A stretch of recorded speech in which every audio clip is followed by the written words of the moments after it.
Okay, so continuing with continuously compounded returns, now we want to look at portfolio returns. So remember, when you have simple returns, a portfolio is just a collection of assets, and portfolios are defined by how much of your wealth do you have invested in each asset. And so these little XIs are portfolio shares, so these are fractions of wealth. And we derive the result that the rate of return on a portfolio is a weighted average of the rates of return on the individual securities in the portfolio. Okay, so that's the portfolio rate of return. What is the continuously compounded portfolio rate of return?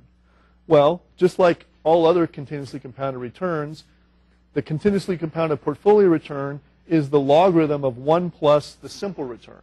So it's 1 plus the simple return on the portfolio. The simple return on the portfolio is this weighted average. So the continuously compounded return is the logarithm of 1 plus the sum. Now, the logarithm of 1 plus the sum is not equal to the sum of the continuously compounded returns.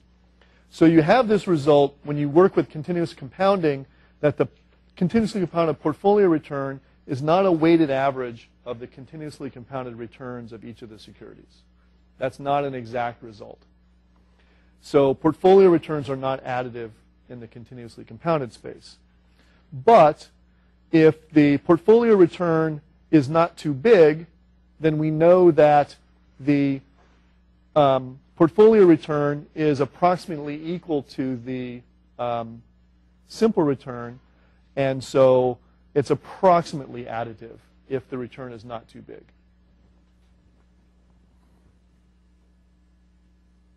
So again, we can do an example just to illustrate the differences here and to show that the differences are not too large. So again, a portfolio of Microsoft and Starbucks. We put 25% of our wealth in Microsoft, 75% in Starbucks. The simple return on Microsoft over the month is 5.88%. The simple return on Starbucks is minus 5.03%. And so the simple return on the portfolio, the weighted average of the returns on the two securities, is now minus 3.56%. Right? The continuously compounded portfolio return is the logarithm of 1 plus the simple return. And so that's a logarithm of 1 minus this, because our simple return is negative. So that's a logarithm of 0.96, and so that's minus 0.0359. So notice that the continuously compounded portfolio return is a smaller negative number than the simple portfolio return. Now, what about the weighted average of the continuously compounded returns? The continuously compounded return on Microsoft is 5.72. The continuously compounded return on Starbucks is 0.069. And so when you calculate a weighted average of the continuously compounded returns, you get minus 3.75. Notice that it's not equal to this. And so we don't have this, this nice result that the portfolio return is additive. But it's pretty close. So this portfolio return is, it's not too far away. So the, pretending that the relationship is additive is not too much of an error. All right.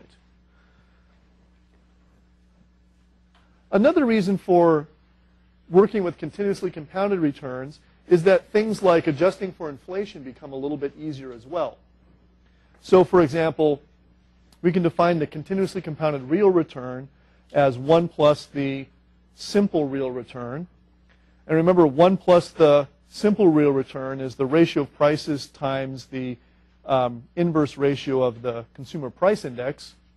So the continuously compounded real return is 1 plus this. So it's the logarithm of this ratio. And remember, the logarithm of the product is equal to the sum of the logarithms. The logarithm of the ratio of prices is the continuously compounded return on the security. The logarithm of this inverse ratio of the CPI is minus the continuously compounded inflation rate. So when we work with continuous compounding, the real continuously compounded rate of return is the nominal continuously compounded rate of return minus the continuously compounded inflation rate. So we get this exact relationship that real is equal to nominal minus inflation when we have continuous compounding. So again, that's a simple result. And the key thing is that we're defining inflation to be the log difference in the consumer price index. So again, we can do this example. The nominal rate of return is 5.8. The inflation rate is 1%. The real rate of return is 4.83. The continuously compounded real rate of return is the logarithm of 1 plus the real rate, 4.7%. Or we can compute this real rate as the nominal continuously compounded return minus nominal inflation. It gives us the same answer.